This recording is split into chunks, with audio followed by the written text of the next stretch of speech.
अच्छा जी, चलो स्टार्ट करते हैं क्लास को। सही है। हम लोग चैप्टर नंबर 1 से आज स्टार्ट कर लेते हैं। अपने पास आप लोग जो है वो चैप्टर नंबर 1 की हेडिंग डाल लो। ठीक है, चैप्टर नंबर 1 की आप लोग हेडिंग डालो अपने पास। चैप्टर नंबर 1 में आपके पास है ना वो कोऑर्डिनेट ज्योमेट्री है, कुछ बेसिक मैथ्स है, ये सारी चीजें हैं। चैप्टर नंबर 1 पहला जो चैप्टर है ना, अच्छा आज की क्लास जो है वो क्लास नंबर 2 है। फर्स्ट क्लास जो थी वो इंट्रोडक्टरी क्लास थी। जितने लोगों ने वो क्लास नहीं देखी वो क्लास देख लेना। और मैं साथ में अपना नंबर भी मेंशन कर रहा हूँ। ग्रुप अभी मैंने नहीं बनाया, मैं 1-2 दिन में ग्रुप बना दूंगा, उसी में बुक्स वगैरह के बारे में बता दूंगा। लेकिन अभी क्योंकि कुछ बच्चे एडमिशन वगैरह और भी मजीद ले रहे हैं तो इसीलिए मैंने अभी ग्रुप नहीं बनाया। ठीक है, चैप्टर नंबर 1 जो है ना, चैप्टर नंबर 1 में जब बुक आएगी तो हम बुक से भी देख लेंगे। लेकिन तीन बातें, तीन चीजें क्या है। एक तो आपके पास बेसिक मैथ्स है। ठीक है, बेसिक मैथ्स का मतलब ये है कि प्लस माइनस ऐड सब्ट्रैक्ट और कुछ इसके जो है ना वो वर्ड प्रॉब्लम्स है, कुछ वर्ड प्रॉब्लम्स है। सही है। दूसरी चीज जो इसमें है वो आपके पास जो है वो बिजनेस फंक्शंस है या बिजनेस मैथ्स है या बिजनेस से रेलेवेंट कुछ चीजें हैं, सच एज प्रॉफिट क्या होता है, कॉस्ट क्या होती है और कॉस्ट की कितनी टाइप्स होती हैं, और साथ में जो है ना वो सेल्स रेवेन्यू क्या होता है, इस तरह की सारी चीजें। ठीक है जी।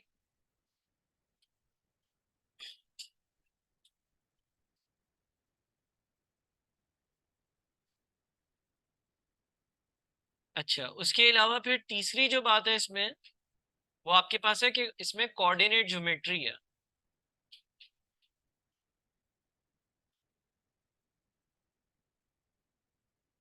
तीसरा जो एलिमेंट है वो ये है कि इसमें आपके पास जो है ना वो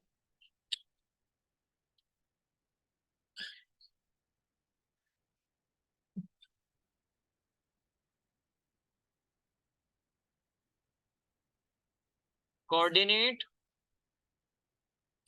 ज्योमेट्री, कोऑर्डिनेट ज्योमेट्री यानी कि स्ट्रेट लाइन ग्राफ्स वगैरह बनाना, ये चीजें इसमें है। सही है। तो ये तीन चीजें हैं इस चैप्टर में। एक तो बेसिक मैथ्स है जिसमें आपके पास वर्ड प्रॉब्लम्स जो है वो शायद आपको थोड़ा सा मसला कर सकते हैं। फिर बिजनेस से रेलेवेंट कुछ प्रॉफिट क्या होता है, कॉस्ट क्या है, सेल्स रेवेन्यू क्या है, इस तरह की कुछ चीजें हैं। फिर उसके कुछ क्वेश्चंस हैं। और फिर एक एरिया है आपके पास कोऑर्डिनेट ज्योमेट्री का। सही है। अच्छा, सबसे इसमें जो मुश्किल एरिया है, सबसे जो इसमें मुश्किल एरिया लगता है ना बच्चों को, वो ये वाले वर्ड प्रॉब्लम्स लगते हैं। इन वर्ड प्रॉब्लम्स में बच्चों को बहुत ज्यादा मुश्किल होती है, क्योंकि इसमें करना क्या होता है कि जो आपकी इंग्लिश है उस इंग्लिश को आपको कन्वर्ट करना होता है मैथ्स में। सही है। तो इफेक्टिवली मसला मैथ्स का नहीं होता, मसला सवाल को सॉल्व करने का नहीं होता। मसला ये होता है कि क्लास में आधे बच्चों को अंग्रेजी नहीं आती। तो मसला होता है पीआरसी 1 का। सही है। अगर आपकी अंग्रेजी अच्छी है, अगर आपकी इंग्लिश अच्छी है, तो इसमें मैथ्स जो है उसका कोई इतना खास अमल दखल नहीं होता। तो ये तीन एरियाज हैं जो हमें पहले चैप्टर में कवर करने होंगे। अच्छा, हम जो है ना वो एरिया नंबर 2 यानी कि बिजनेस में प्रॉफिट क्या है, कॉस्ट क्या है, सेल्स रेवेन्यू क्या है, इन चीजों से जो है वो आज की क्लास शुरू करते हैं। सही है। देखो, किसी भी इदारे का एक जो मेन पर्पस होता है वो ये होता है कि वो प्रॉफिट कमाए। और प्रॉफिट कमाने के लिए या मुनाफा जितना हुआ वो अगर कभी कैलकुलेट करना हो ना, तो उसका तरीका ये होता है कि उस इदारे के सेल्स रेवेन्यू में से टोटल एक्सपेंसेस, टोटल कॉस्ट को माइनस कर दिया जाए। ठीक है, माइक नहीं है तो कोई मसला नहीं, चल रहा है। तो डायरेक्ट अच्छा हेड से लगा।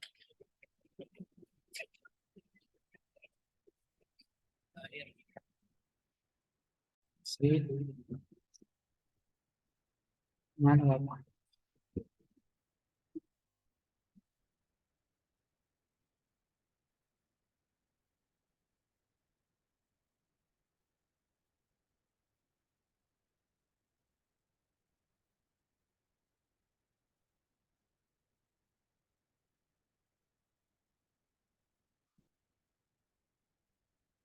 टेस्ट कर लेना भाई साहब, आवाज आ रही है नहीं? ठीक है, ऑनलाइन स्टूडेंट्स बता दीजिएगा आवाज आ रही है नहीं।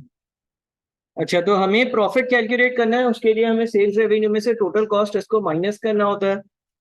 अब सेल्स रेवेन्यू कैसे कैलकुलेट होता है? सेल्स रेवेन्यू का सबसे बेसिक तरीका जो कैलकुलेशन का है वो ये है कि हम सेलिंग प्राइस को मल्टीप्लाई कर दें, सेलिंग प्राइस को मल्टीप्लाई कर दें नंबर ऑफ यूनिट्स सोल्ड से, सेलिंग प्राइस को मल्टीप्लाई कर दें नंबर ऑफ यूनिट सोल्ड से। इसका क्या मतलब है? देखो, लेट से हम एक एग्जांपल ले लेते हैं, किसी भी चीज की कोई एक पर्टिकुलर शॉप है, सही है? लेट से एक बुक शॉप है, वो बुक शॉप अपना प्रॉफिट, बुक शॉप वाला अपने प्रॉफिट की वैल्यू कैलकुलेट करना चाहता है। तो अगर हम इस बुक शॉप की बात करते हैं, तो इस बुक शॉप पे लेट से कोई एक पर्टिकुलर बुक बिकती है, और बुक शॉप वाला एक बुक जो है ना वो बेचता है लेट से 1200 रुपए की, 1200 पर यूनिट। ये इसके बुक की है सेलिंग प्राइस, ये इसके बुक की है सेलिंग प्राइस। ठीक है, सेलिंग प्राइस एक यूनिट की जो है वो 1200 है, 1200 रुपए पर यूनिट जो है इस पर्टिकुलर बुक शॉप वाले के एक बुक की सेलिंग प्राइस है, यानी कि एक बुक कितने रुपए में ये बेच रहा है। तो हमने ये कहा कि भाई ये एक बुक जो है वो 1200 रुपए में बेचता है, सही है? लेट से पूरे महीने में, एक महीने का हिसाब किताब, इसके जो यूनिट सोल्ड है, जो इसकी सेल्स है, ये जो यूनिट सोल्ड है यानी कि जितनी इसने चीजें बेची वो 100 है, 100 यूनिट्स इसने बेचे, 100 चीजें इसने बेची। तो इसका जो सेल्स रेवेन्यू होगा वो कैसे आएगा? 1200 रुपए की एक बुक बेचता है और इसने बेची है 100 बुक्स, तो इसका जो सेल्स रेवेन्यू होगा वो हो जाएगा 1200 मल्टीप्लाइड बाई 100। 1200 मल्टीप्लाइड बाई 100 कितना बनेगा? 1,20,000। ये कहलाएगा सेल्स रेवेन्यू। यानी कि सेल्स रेवेन्यू में और सेलिंग प्राइस में क्या चीज का फर्क है? सेल्स रेवेन्यू में और सेलिंग प्राइस में क्या फर्क है? सेल्स रेवेन्यू तो ये है 1,20,000, इसमें कहाँ कॉस्ट माइनस करी है? सेल्स रेवेन्यू और सेलिंग प्राइस में ये फर्क है कि सेलिंग प्राइस एक यूनिट की होती है, सेलिंग प्राइस एक चीज की होती है। ये एक पानी की बोतल अगर 60 रुपीज की है तो ये इसकी सेलिंग प्राइस है, ठीक है? ये अगर एक लैपटॉप जो है वो 40,000 का है तो ये इस लैपटॉप की सेलिंग प्राइस है। इसी तरह से ये बुक शॉप वाला एक किताब 1200 रुपए की बेचता था, एक किताब, तो वो सेलिंग प्राइस है। अब इससे पूरे दिन में या पूरे महीने में अगर 100 किताबें बेची और 100 किताबें का से टोटल जो सेलिंग प्राइस का टोटल आया, यानी कि टोटल जो इसको कस्टमर से पैसे मिले या मिलेंगे, वो 1,20,000 है, ये सेल्स रेवेन्यू है। तो इसको 1,20,000 रुपए कस्टमर से मिले, इसने 1200 रुपए वाली 100 किताबें बेची, 1,20,000 रुपए हो गए। फिर इसकी दुकान के कुछ खर्चे भी होंगे, ये इसने कमाया तो नहीं है ना, इसके कुछ खर्चे भी होंगे। इसकी दुकान का महीने का बिजली का बिल होगा, इसके अलावा ये जो किताबें इसने बेची हैं ये इसने खुद भी तो खरीदी होंगी ना, तो किताबें खरीदने की कोई कॉस्ट प्राइस होगी, परचेज प्राइस होगी, परचेज कॉस्ट होगी जितने की इसने खरीदी। हो सकता है कि कोई सेल्समैन होगा, उस सेल्समैन की तनख्वाह होगी। अगर दुकान किराए पे होगी तो दुकान का रेंट होगा, किराया होगा। ये सारी चीजें क्या है? ये सारी चीजों का मान लो इन सारी चीजों का जो टोटल है ना वो पूरे महीने का जो है वो 75,000 रुपए। तो हम कहेंगे कि इस दुकानदार की ये 75,000 रुपए टोटल कॉस्ट है, लिहाजा इसका प्रॉफिट कितना है, या इसने ये घर कितने पैसे लेकर गया, या इसने कमाया कितना? 1,20,000 रुपए इसको कस्टमर से मिले, उसमें से 75,000 रुपए इसके खर्चे हैं, खर्चे इसमें से माइनस करे तो इसकी जो बचत हुई, जो इसको बचा, जो इसका मुनाफा वो 45,000 रुपए का है। 45,000 रुपए इसको मुनाफा हुआ है, 45,000 रुपए इसने कमाए हैं, 45,000 रुपए इसको टोटल हासिल हुए हैं। 1,20,000 रुपए सेल्स रेवेन्यू था। सेल्स रेवेन्यू कैसे कैलकुलेट किया? सेलिंग प्राइस को नंबर ऑफ यूनिट से मल्टीप्लाई किया, 1200 रुपए की एक किताब बेचता है तो 100 किताबों से आए 1,20,000 रुपए, और फिर इसके जो बिजली का खर्चा, इलेक्ट्रिसिटी का खर्चा, सारी चीजों का जितना भी खर्चा था वो सारा खर्चा जो है वो हमने जब माइनस किया तो हमारे पास जो है वो जो अमाउंट बच गया वो आपके पास 45,000 रुपए बच गया। ठीक है, इसमें कोई मसला है तो मुझे बताओ। सही है।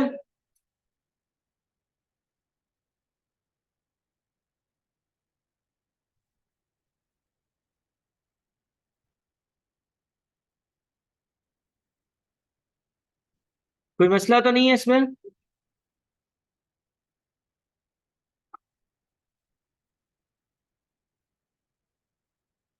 कॉपी कर लिया है सबने? कोई कॉपी कर रहा है तो जल्दी से कॉपी कर लो।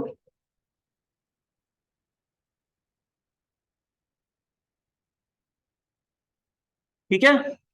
तो सेल्स रेवेन्यू जो है, सेल्स रेवेन्यू का फॉर्मूला अगर कोई आपसे पूछे तो आपने सेलिंग प्राइस को मल्टीप्लाई कर देना है नंबर ऑफ यूनिट सोल्ड से। और प्रॉफिट कैसे कैलकुलेट होगा, दूसरी चीज जो इंपॉर्टेंट है यहाँ पर, वो प्रॉफिट का फॉर्मूला है, profit is equals to sales revenue minus total cost. सही है।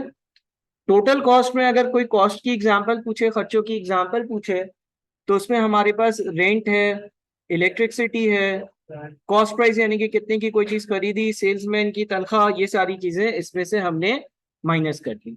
सही है। ट्रांसपोर्टेशन, कोई भी खर्चा, सारे खर्चे, क्योंकि जो तुम घर लेकर जाओगे, जो तुम्हारा मुनाफा होगा, वो सारे खर्चे माइनस करने के बाद होगा ना जो तुम्हें बचेगा। तो सारे खर्चे माइनस कर जो बच गया वो तुम्हारा मुनाफा होगा, वो तुम्हारा प्रॉफिट होगा।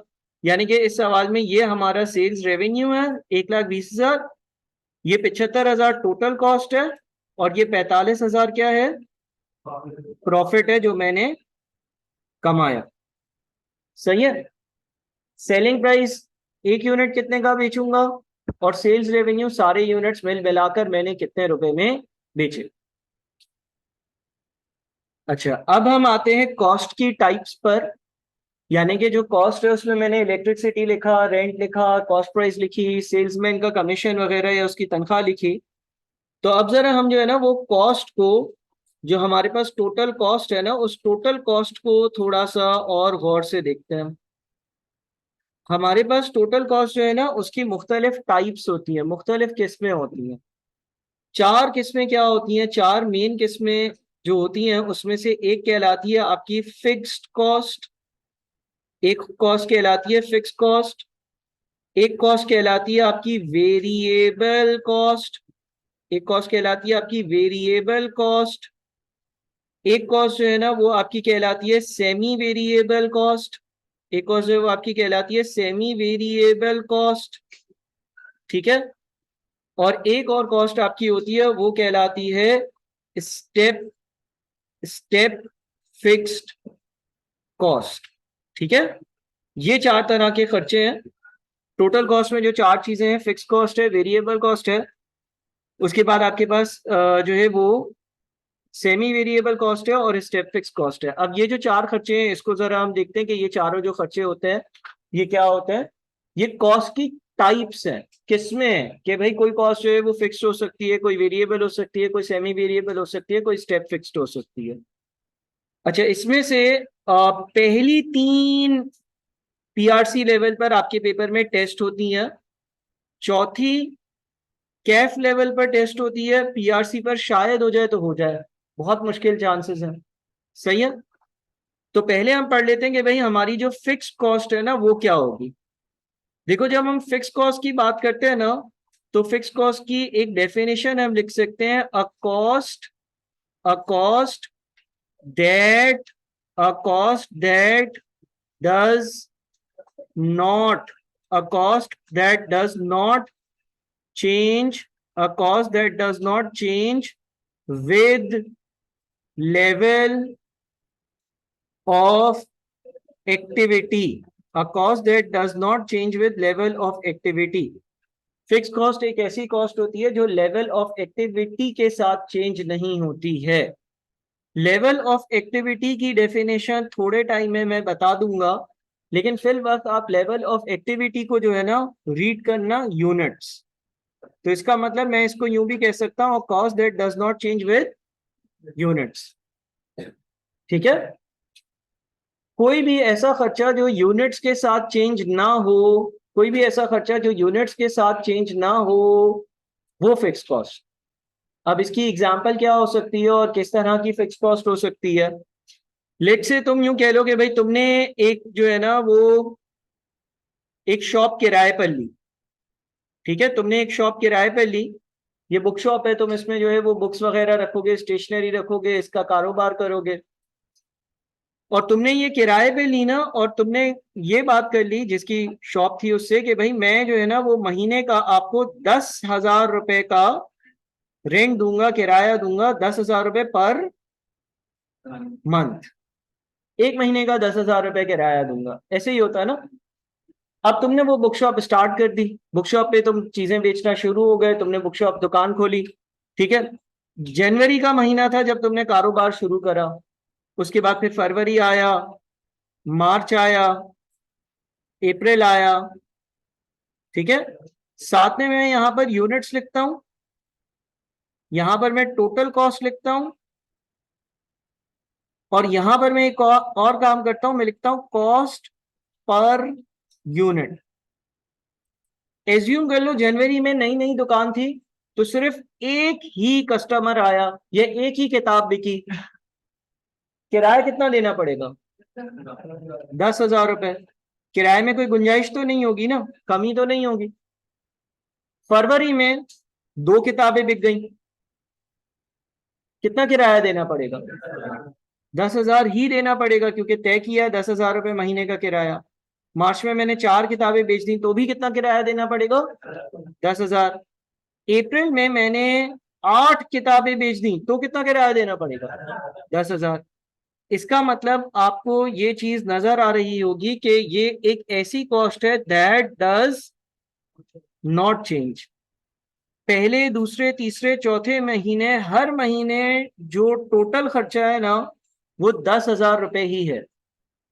ऐसा नहीं है कि कभी ये खर्चा 10,000 हो, फिर कभी ये 15,000 हो, फिर कभी ये 12,000 रुपए पे आ जाए, कभी 2,000 रुपए हो, ऐसा नहीं है। ये खर्चा हमेशा हमेशा 10,000 रुपए का ही है। तो ये एक ऐसी कॉस्ट है, ये जो 10,000 रुपए की कॉस्ट है, ये एक ऐसी कॉस्ट है कि चाहे मेरा कारोबार ज्यादा है चाहे मेरा कारोबार कम है, वो चेंज नहीं होती है, ठीक है। अच्छा, अब यहां पर एक सवाल आता है, कोई ये पूछ सकता है कि सर हम किराए के घर में रहते हैं, या हम जो है ना वो किराए की दुकान हम मेरे अब्बा के पास है, उनका बिजनेस है, और जो किराया है ना वो हर साल बढ़ जाता है। इस साल का किराया 10,000 है, अगले साल जो मालिक मकान होता है वो ये कहता है कि भाई महंगाई आ गई है, किराया 12,000 रुपए कर दो। तो सर वो तो फिक्स कॉस्ट नहीं हुई, आपने तो हमें ये पढ़ाया है कि वो फिक्स कॉस्ट तो चेंज ही नहीं होती है। तो इसीलिए मैंने आगे क्या लिखा, a cost that does not change with ये यूनिट्स, ठीक है। इसका मतलब ये है कि किसी और रीजन की बेसिस पर फिक्स कॉस्ट भी चेंज हो सकती है। अगर एक साल खत्म होगा, मेरा कॉन्ट्रैक्ट रिन्यू होगा, और जो दुकान का किराया 10,000 था वो 12,000 या 11,000 होगा, तो जो दुकान का मालिक होगा वो ये बोलेगा कि भाई महंगाई ज्यादा हो गई है, लिहाजा तुम किराया जो है ना वो पहले 10,000 देते थे, अब 11,000 कर दो या 12,000 कर दो। तो किराया तो बढ़ गया, लेकिन वो इसलिए नहीं बढ़ेगा कि तुमने यूनिट्स ज्यादा बेचे। बात समझ में आ रही है? यूनिट्स की वजह से नहीं बढ़ा, वो तो महंगाई की वजह से बढ़ा है, कॉन्ट्रैक्ट एक्सपायर होने की वजह से बढ़ा है, सही है। तो फिक्स कॉस्ट वो कॉस्ट होती है कि जो लेवल ऑफ एक्टिविटी के साथ चेंज नहीं होती है। अच्छा, फिर कभी कभार ऐसा होता है कि हम फिक्स कॉस्ट पर यूनिट भी कैलकुलेट कर लेते हैं, यानी कि अगर इसको हम ए कह दें यूनिट्स को और टोटल कॉस्ट को बी कह दें, तो हम एक और चीज कैलकुलेट करते हैं सी, कॉस्ट पर यूनिट, और उसके लिए हम क्या करते हैं, हम बी को डिवाइड कर देते हैं ए से। तो 10,000 डिवाइडेड बाई एक कितना बनेगा? 10,000। 10,000 डिवाइडेड बाई दो कितना बनेगा? 5,000। फिर 2,500, फिर 1,250, ठीक है। अब ये क्या है सर? ये सिर्फ और सिर्फ तकसीम है, इसका मतलब ये नहीं है कि आपकी फिक्स कॉस्ट कम हो रही है, बल्कि वो ज्यादा लोगों में बट कर उसका खर्चा कम हुआ हो रहा है। हम जब डेफिनेशन पढ़ते हैं ना, तो वो डेफिनेशन कॉस्ट पर यूनिट पर अप्लाई नहीं होती है, डेफिनेशन की एप्लीकेशन टोटल वैल्यू पर होती है। हमने डेफिनेशन में पढ़ा a cost that does not change with level of activity. Cost per unit तो चेंज हो रही है सर, तो वो डेफिनेशन की जो एप्लीकेशन होती है वो हमेशा कौन सी वैल्यू पर होती है? टोटल वाली वैल्यू पर। ये तो सिर्फ तकसीम है। मिसाल के तौर पर लेट से अभी आप लोग क्लास ले रहे हो, 1 घंटा यहाँ पे क्लास होगी, तो 1 घंटा जो है वो दो तीन एसी खुले रहेंगे, चिलर पंखे खुले रहेंगे, लाइटें इतनी जल रही हैं, प्रोजेक्टर यूज हो रहा है, लैपटॉप यूज हो रहा है। ठीक है, मिसाल के तौर पे मान लो 1 घंटे में जो है ना 2,000 रुपए की 3,000 रुपए की बिजली खर्च हो रही है। अब इस क्लास में एक बच्चा क्लास लेने आएगा तो भी 3,000 रुपए की बिजली खर्च होगी। 10 बच्चे क्लास लेने आएंगे तो भी 3,000 रुपए की बिजली खर्च होगी।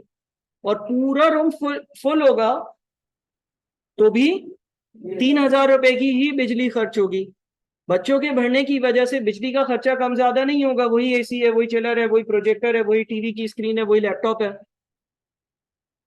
लेकिन जब हम अपना हिसाब किताब करेंगे कि भाई हमारी ये वाला बैच मुनाफे में जा रहा है, हर इंस्टीट्यूट करता है, हर बिजनेस करता है, हर कोई करता है, तो हम कैसे हिसाब लगाएंगे कि अच्छा एक बच्चे से ये फीस आई, इस बैच में 50 बच्चे थे, 3,000 रुपए की बिजली जली, तो 3,000 डिवाइडेड बाय 50। ऐसे करेंगे ना कंपैरिजन करने के लिए कि भाई हमें एक बैच पढ़ाने के लिए एक बच्चे पे कितना खर्चा लगाना पड़ता है।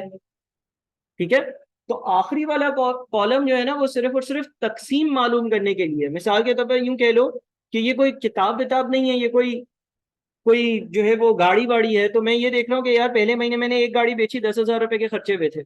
दूसरे महीने 2 गाड़ियां बेची, 5,000 5,000 रुपए, 10,000 का ही खर्चा हुआ था, एक गाड़ी पे 5,000 का एक तरह से खर्चा लगा। तो ये पता चल रहा है मुझे। ठीक है, अब फिक्स कॉस्ट के दो तरह के ग्राफ्स होते हैं। ग्राफ नंबर 1, पहला ग्राफ जो होता है ना वो बनता है हमारा टोटल का, जिसमें आप एक जगह पर यूनिट्स और दूसरी जगह पर अपनी कॉस्ट लिखते हो। यानी कि यहाँ पर टोटल फिक्स कॉस्ट लिखते हैं और यहाँ पर हम नंबर ऑफ यूनिट्स लिखते हैं। और मुझे पता है कि भाई मेरी दुकान से 0 यूनिट्स बिके, 1 यूनिट बिका, 2 यूनिट्स बिके, 3 यूनिट्स बिके, 4 यूनिट्स बिके। फिक्स कॉस्ट कितनी होगी? हमेशा टोटल फिक्स कॉस्ट 10,000 रुपए ही होगी। ठीक है, फिक्स कॉस्ट हमेशा 10,000 रुपए ही होगी। ठीक है, तो ये आपके पास जो है ना वो टोटल फिक्स कॉस्ट का ग्राफ बनेगा, और टोटल फिक्स कॉस्ट का जो ग्राफ होगा वो एक स्ट्रेट लाइन ग्राफ बन रहा होगा। टोटल फिक्स कॉस्ट का जो ग्राफ होगा वो एक स्ट्रेट लाइन ग्राफ बन रहा होगा। और उस स्ट्रेट लाइन ग्राफ में जो है, उस स्ट्रेट लाइन ग्राफ में आप देख रहे हो कि 0 यूनिट्स हैं या 1 है या 2 है या 3 है या 4 है, कुछ भी हो जाए, आपके पास जो टोटल है वो हमेशा 10,000 है।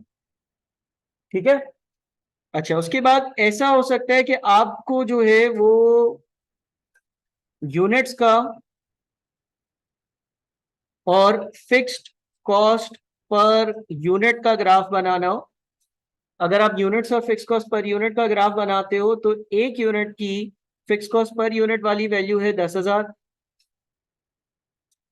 2 यूनिट्स पर ये वैल्यू कहाँ चली जाती है?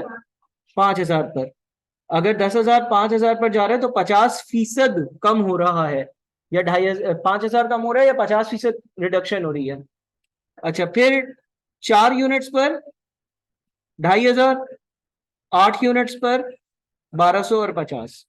तो इस तरह का हमारा फिक्स कॉस्ट पर यूनिट का, यानी कि कॉलम नंबर सी और ए का ग्राफ बनेगा। फिक्स कॉस्ट की अगर कोई एग्जांपल पूछे तो सबसे बेहतरीन एग्जांपल जो होगी वो होगी रेंट, किराया। ठीक है, फिलहाल आप एक एक एग्जांपल याद रखते जाओ। ठीक है, फिक्स कॉस्ट की अगर कोई एग्जांपल पूछेगा तो आप बोलना भाई रेंट जो है ना वो फिक्स कॉस्ट की एग्जांपल है। रेंट की जो अमाउंट है वो एक फिक्स कॉस्ट है। क्लियर है, इसमें कोई मसला?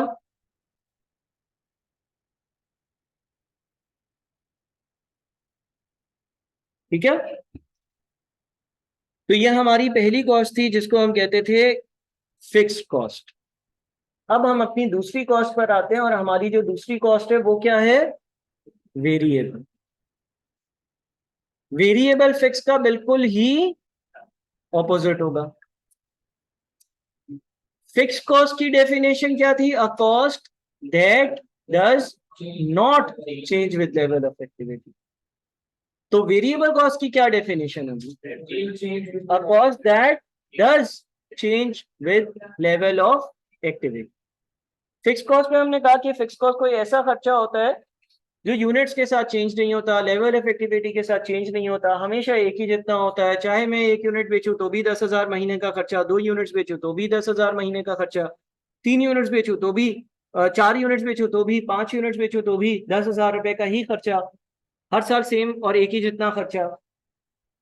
जब हम वेरिएबल कॉस्ट की डेफिनेशन पर आएंगे तो वेरिएबल कॉस्ट जो है वो इसका बिल्कुल ऑपोजिट है। तो अब हम वेरिएबल कॉस्ट पर चलते हैं। अब हम दूसरी डेफिनेशन लिखते हैं वेरिएबल कॉस्ट की। वेरिएबल कॉस्ट, वेरिएबल कॉस्ट की डेफिनेशन होगी a cost that does change with level of activity. और लेवल ऑफ एक्टिविटी क्या है ये अभी हमने नहीं पढ़ा, लेकिन फिलहाल आप लेवल ऑफ एक्टिविटी को यूनिट्स ही समझ लो, ठीक है। अब देखो, लेट से अभी मैंने एक क्लास की एग्जांपल ली ना कि भाई लेट से अगर ये क्लासरूम मैंने किराए पर लिया हुआ, महीने का मैं किराया देता हूँ 10,000 रुपए, तो अब एक बच्चा पढ़ने आएगा तो भी 10,000 किराया देना, दो आएंगे तो भी 10,000 रुपए किराया देना। अब मुझे एक बात बताओ, लेट से मैं हैंडआउट्स आप लोगों को दूंगा with the passage of time, handouts का खर्चा फिक्स्ड होगा या वेरिएबल होगा? क्यों? जितने ज्यादा बच्चे होंगे उतनी ज्यादा फोटोकॉपी करवानी पड़ेगी। अगर लेट से मिसाल के तौर पर एक बच्चा है तो लेट से 5 रुपए का एक पेज है, उसकी मुझे कॉपी देनी है आप लोगों को, तो मेरा खर्चा 5 रुपए होगा। 2 बच्चे पढ़ने आएंगे तो खर्चा 10 रुपए होगा, और अगर 3 बच्चे आएंगे तो खर्चा 15 रुपए होगा। तो कुछ खर्चे हर बिजनेस के ऐसे होते हैं जो एक्टिविटी के साथ इंक्रीज होते रहते हैं, ठीक है। और कुछ खर्चे ऐसे होते हैं जो वो उतने ही रहते हैं चाहे जितनी भी एक्टिविटी हो। एक और एग्जांपल ले लेते हैं, लेट से कोई कंपनी है जो गाड़ियां बनाती है और गाड़ी में लगते हैं टायर। एक गाड़ी में कह लो कि 25,000 रुपए के टायर्स लगते हैं। गाड़ी की मैन्युफैक्चरिंग का प्लांट है जहां पर गाड़ियां बन रही हैं और एक गाड़ी में 25,000 रुपए के टायर्स लगते हैं। अब अगर लेट से पूरे महीने में एक गाड़ी बनाई गई तो टायर्स का खर्चा कितना होगा? 25,000। 2 गाड़ियां बनाई गई तो टायर्स का खर्चा कितना? 50,000। 3 पे 75,000। तो वेरिएबल कॉस्ट वो कॉस्ट होती है जो यूनिट्स के साथ साथ इंक्रीज होती रहे, है ना। वेरिएबल कॉस्ट वो कॉस्ट होती है जो यूनिट्स के साथ साथ इंक्रीज होती रहे। इसकी एग्जांपल में हम लिख लेते हैं tyres used in car manufacturing. गाड़ी की मैन्युफैक्चरिंग करते वक्त जो टायर्स हम यूज कर रहे हैं वो टायर्स वेरिएबल कॉस्ट है। हम यहाँ पे लेट से कुछ महीने लिखते हैं, जनवरी, फरवरी, मार्च, अप्रैल, और यहां पर यूनिट्स लिख देते हैं 0, 1, 2, 3। यहां पर हम लिख देते हैं वेरिएबल कॉस्ट पर यूनिट, यहां पर हम लिख देते हैं variable cost per unit. Assume करो कि एक गाड़ी बनाने के लिए 25,000 रुपए के टायर्स लगते हैं। एज्यूम करो कि एक गाड़ी बनाने के लिए 25,000 रुपए के टायर्स लगते हैं। तो जो मेरी टोटल वेरिएबल कॉस्ट होगी वो 0, 1 यूनिट पर 25,000, 2 यूनिट्स पर 50,000, 3 यूनिट्स पर 75,000। डेफिनेशन किस पर अप्लाई होती है? डेफिनेशन जो ऊपर लिखी है वो किस पर अप्लाई होती है? टोटल पर। ये याद रखना। देखो ऊपर भी जो डेफिनेशन थी वो टोटल पर अप्लाई हो रही थी, यहाँ पर भी जो डेफिनेशन होती है वो हमेशा याद रखना कि टोटल वैल्यू पर अप्लाई होती है, कि टोटल को क्या हो रहा है। तो अगर मैं टोटल वेरिएबल कॉस्ट की बात करता हूं तो वो जो मेरी टोटल वेरिएबल कॉस्ट है वो यूनिट्स के साथ साथ इंक्रीज हो रही है। ठीक है। अगर मैं एक भी गाड़ी नहीं बनाऊंगा तो टायर्स का खर्चा नहीं होगा, एक पर 25,000 का होगा, दो पर 50,000 का होगा।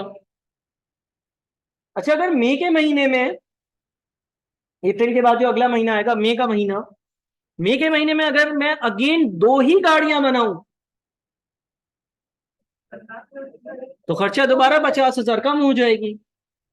समझ रहे हो? अगर मई के महीने में दो यूनिट्स बनाऊंगा तो खर्चा कम भी हो जाएगा। अगर प्रोडक्शन कम होगी खर्चा कम हो जाएगा, प्रोडक्शन ज्यादा होगी खर्चा ज्यादा हो जाएगा। ठीक है ना? तो ये भी आपको याद रखना है कि भाई अगर अगले महीने में यूनिट्स कम होंगे तो जाहिर है कि खर्चा भी रिवर्स में कम हो जाएगा। अगेन हम इसके भी दो ग्राफ्स बनाते हैं, अगेन हम इसके भी दो ग्राफ्स बनाते हैं। और इसके दो ग्राफ्स क्या बनाते हैं भाई?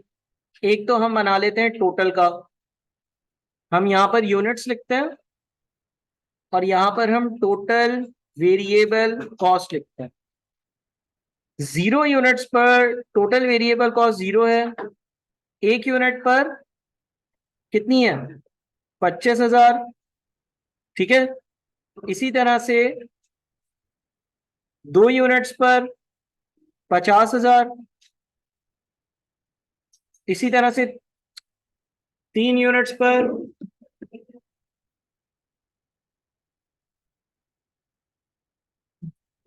भाई हैदर भाई आप ऑनलाइन हैं और अपने जज्बात को काबू में रखें।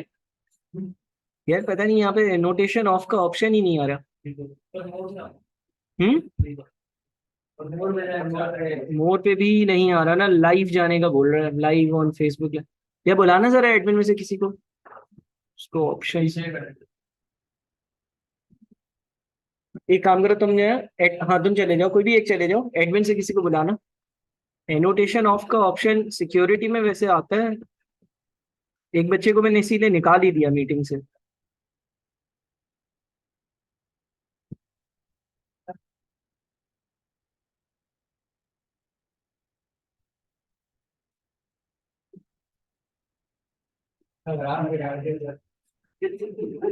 नहीं वो तो ऊपर मार्किंग होती है सिर्फ, वो घर पर किसी को पढ़ा रहा होगा इसलिए वो मार्क कर रहा है, वो हट जाएगी मार्किंग।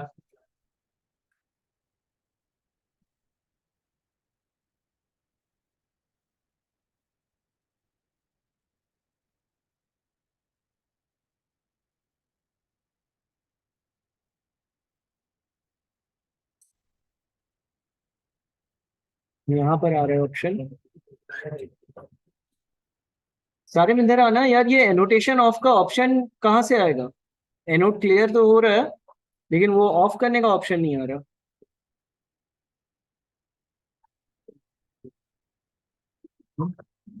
एनोट ऑफ करने का यहाँ पर ऑप्शन होता है ना सिक्योरिटी में। क्यों नहीं आ रहा? चलो खैर वो तो मैंने अभी क्लियर तो कर दिया, यहाँ पर ऑप्शन आता है ना, समझ गए ना? वो नहीं आ रहा। अभी तो मैंने क्लियर क्लियर करना पड़ रहा है बार बार, मतलब मैंने यहाँ से अभी क्लियर किया, किसी बच्चे ने एनोटेशन कर दी थी ना। ये स्क्रीन पे टाइम आ रहा है। हाँ यहाँ से कर दूंगा, आपकी स्क्रीन जड़ी होगी पूरा। स्क्रीन शेयरिंग, शेयर स्क्रीन में जाना पड़ेगा। छोड़ो चलो सही है, तो मैं बार बार क्लियर कर दूंगा। चलो खैर, तो ये आपका टोटल वेरिएबल कॉस्ट का ग्राफ आ गया। क्लियर है ये? ठीक है। टोटल वेरिएबल कॉस्ट का जो ग्राफ है ना वो अपवर्ड स्लोपिंग है ना। अपवर्ड स्लोपिंग समझते हो? उल्टे हाथ से सीधे हाथ की तरफ अगर देखो तो ऊपर जाता हुआ ग्राफ है। अच्छा, अगर मैं वेरिएबल कॉस्ट पर यूनिट का ग्राफ बनाऊं, यानी कि एक जगह पर यूनिट्स लिखूं, एक जगह पर यूनिट्स लिखूं और दूसरी जगह पर वेरिएबल कॉस्ट पर यूनिट लिखूं, तो उसका ग्राफ जो है ना वो सीधा बनेगा। क्योंकि वो क्या बता रहा होगा? वो ये बता रहा होगा कि एक यूनिट बनाने में कितना पैसा लगता है, एक यूनिट बनाने में कितना पैसा लगता है। वो ये बता रहे कि तुम अगर एक 0 यूनिट्स बनाते हो, एक यूनिट बनाते हो, 2 यूनिट बनाते हो, 3 यूनिट बनाते हो, 4 बनाते हो, 5 बनाते हो, 6 बनाते हो, एक यूनिट 25,000 में बनता है। एक यूनिट कितने में बनता है? वेरिएबल कॉस्ट पर यूनिट का मतलब एक यूनिट कितने में बनता है वो ये बता रहा है आपको। सही है। तो आपके पास अगेन वेरिएबल कॉस्ट के दो तरह के ग्राफ्स हैं, अगेन वेरिएबल कॉस्ट के भी दो तरह के ग्राफ्स हैं। अच्छा, अब एक इंपॉर्टेंट बात यहां पे लिख देता हूं जिससे आपका एमसीक्यू भी आ सकता है। अगर एक कंपनी जो है ना वो 0 यूनिट्स बनाती है, अगर एक कंपनी एक भी यूनिट नहीं बनाती है, तो क्या वेरिएबल कॉस्ट 0 होगी, हाँ या नहीं? तो हम एक तो चीज यहां पे लिख देते कि वेरिएबल कॉस्ट 0 होगी, टोटल वेरिएबल कॉस्ट होगी वो 0 होगी। ये तो ऊपर भी लिखा हुआ है, यहां पर सामने सामने लिखा हुआ है कि अगर हम 0 यूनिट्स बनाते हैं तो 0 यूनिट्स पर जो टोटल वेरिएबल कॉस्ट होगी वो 0 होगी। ठीक है, लेकिन मुझे एक बात बताओ कि अगर मैं 0 यूनिट्स बनाऊंगा तो मेरी जो टोटल फिक्स कॉस्ट होगी, जो टोटल फिक्स कॉस्ट होगी, क्या वो 0 होगी? वो फिक्स कॉस्ट 0 नहीं होगी, उसकी कोई वैल्यू होगी। फॉर एग्जाम्पल हमारी ऊपर वाली एग्जाम्पल के हिसाब से लेट से 10,000। ठीक है, आपकी जो टोटल फिक्स कॉस्ट होती है उसकी वैल्यू 0 नहीं होती है। अगर आप यूनिट्स नहीं बनाते हो फिर भी आप यूं समझो ना कि आपने घर किराए पे लिया और आप ताला लगाकर 2 महीने घूमने चले गए, तो मकान मालिक ये थोड़ी बोलेगा भाई यार तुम घूमने गए थे ना, तुमने कहाँ घर इस्तेमाल किया है, चलो किराया माफ। ऐसा नहीं होगा। ठीक है, किराया देना ही पड़ेगा। इसी तरह से अगर आप फैक्ट्री में प्रोडक्शन नहीं करोगे लेकिन रेंट आपको देना पड़ेगा, तो फिक्स कॉस्ट जो है वो 0 नहीं होती है, लेकिन वेरिएबल कॉस्ट 0 हो सकती है। वेरिएबल कॉस्ट जो है ना वो 0 हो सकती है। सही है।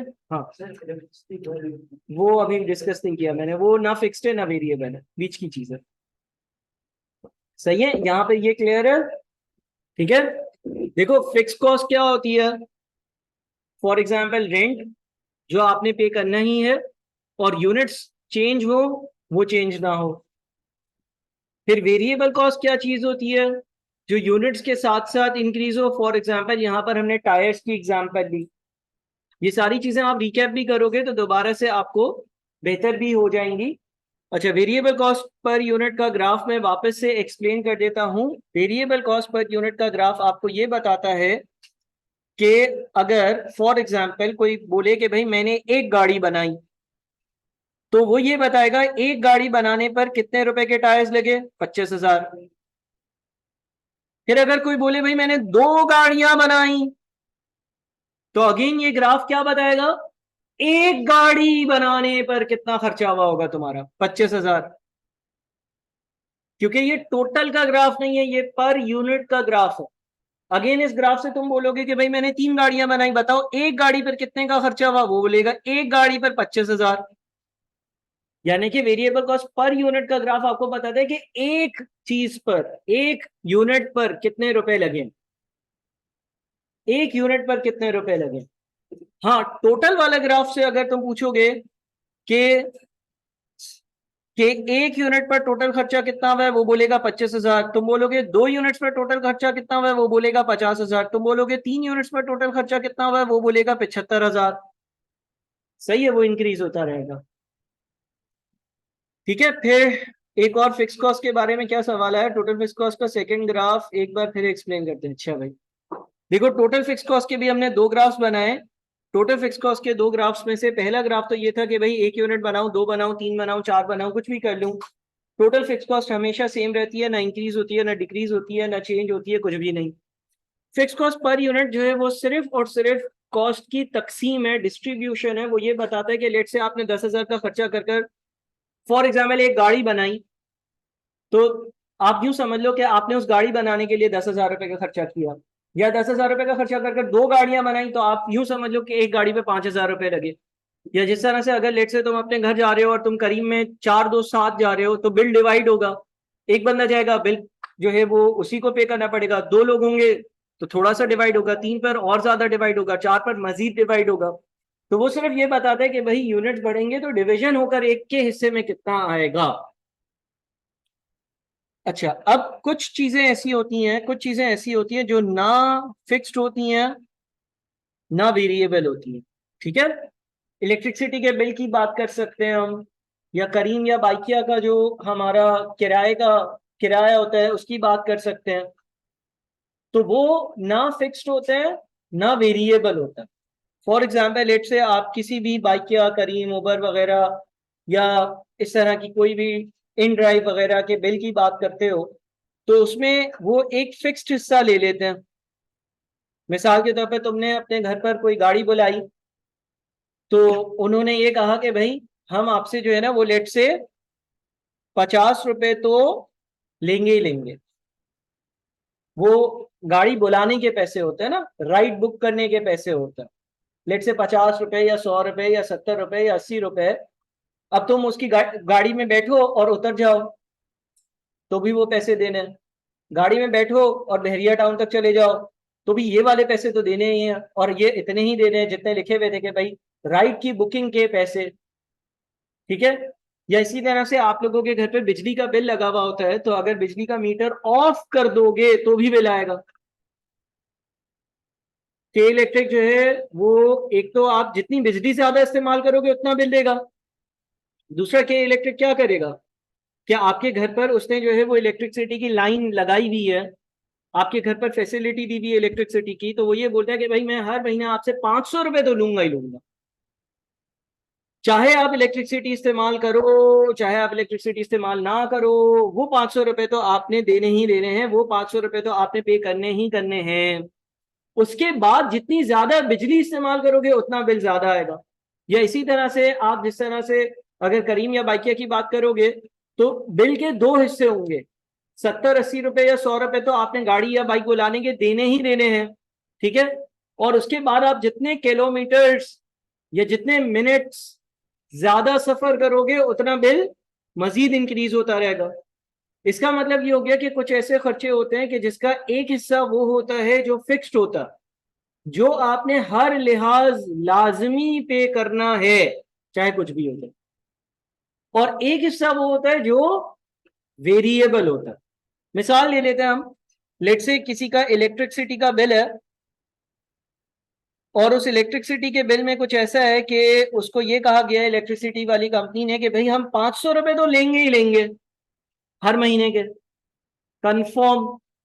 और इसके अलावा ये कहा गया है, इसके अलावा ये कहा गया है कि हम आपसे पर यूनिट, एक बिजली के यूनिट के जो है ना वो 40 रुपए अलग से लेंगे। ठीक है, यानी कि बिल के दो हिस्से होंगे, 500 फिक्स्ड लाजमी देने, और उसके अलावा जो है वो 40 वो वाले जो आपने पर यूनिट जो है ना वो देने। ठीक है, अच्छा अब देखो जनवरी, फेब, मार्च, 3 महीनों की बात कर लेते हैं। और यहां पर मैं यूनिट्स लिखता हूं और मैं यहां पर जो है ना वो कॉस्ट लिखता हूं, 057। मुझे बताओ जनवरी का बिल कितना आएगा। जनवरी का बिल 500 रुपए आएगा। ठीक है ना, फिक्स्ड हिस्सा 500 रुपए होगा, फिक्स्ड हिस्सा जो है वो 500 रुपए होगा। और वेरिएबल हिस्सा कितना होगा, 40 रुपए वाले कितने यूनिट्स बिजली की इस्तेमाल करें, एक भी नहीं, तो ये 0 होगा, यानी कि बिल आएगा 500 रुपए। फैब का जो बिल होगा वो कितना होगा, 500 रुपए फिक्स्ड होगा, और बिजली का एक यूनिट 40 रुपए का है, लिहाजा 5 यूनिट्स के आपको 40 रुपए के हिसाब से 200 अलग देने होंगे, तो 700 होगा। इसके बाद मार्च का बिल कितना आएगा, मार्च के बिल में अगेन आपने 500 रुपए लाजमी पे करने होंगे, और इसके अलावा 40 रुपए वाले 7 यूनिट्स के आपको 280 और पे करने होंगे, तो टोटल बिल कितना आएगा, 780। इस तरह की जो कॉस्ट होती है, इस तरह की जो कॉस्ट होती है जिसमें कुछ हिस्सा फिक्स्ड होता है और कुछ हिस्सा वेरिएबल होता है, इस तरह की जो कॉस्ट होती है जिसमें कुछ हिस्सा वेरिएबल और कुछ हिस्सा फिक्स्ड होता है, इसको हम वेरिएबल सेमी वेरिएबल कॉस्ट कहते हैं, या इसको हम कहते हैं सेमी फिक्स्ड कॉस्ट। दो नाम है इसके, सेमी वेरिएबल कॉस्ट या सेमी फिक्स्ड कॉस्ट। ठीक है, इसमें कुछ हिस्सा आपका फिक्स्ड होता है और कुछ हिस्सा आपका ऐसा होता है जो वेरिएबल होता है। आप इसकी डेफिनेशन कुछ इस तरह से लिख सकते हो कि आप बोल सकते हो कि it is a combination a combination of fixed a combination of fixed and variable cost a combination of fixed and variable cost ये एक ऐसा खर्चा है जो एक फिक्स्ड और एक वेरिएबल कॉस्ट जो है उन दोनों का एडिशन है। ठीक है, ये एक ऐसा खर्चा है जो कि फिक्स्ड और वेरिएबल दोनों कॉस्ट का एडिशन है। सही है, बताओ भाई इसमें कोई मसला?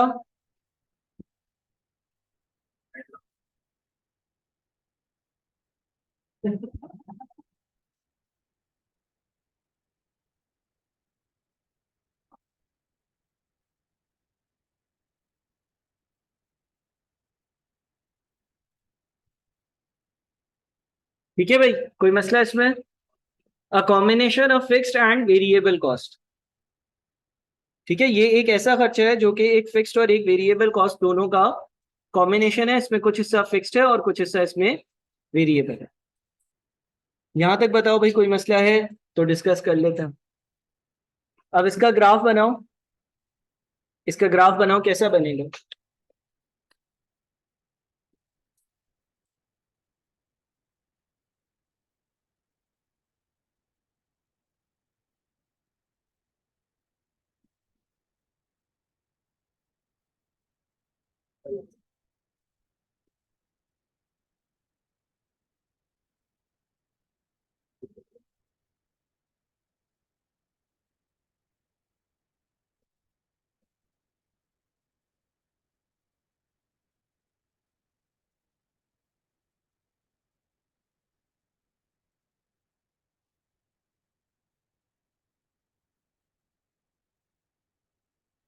इसका ग्राफ कैसा बनेगा बताओ?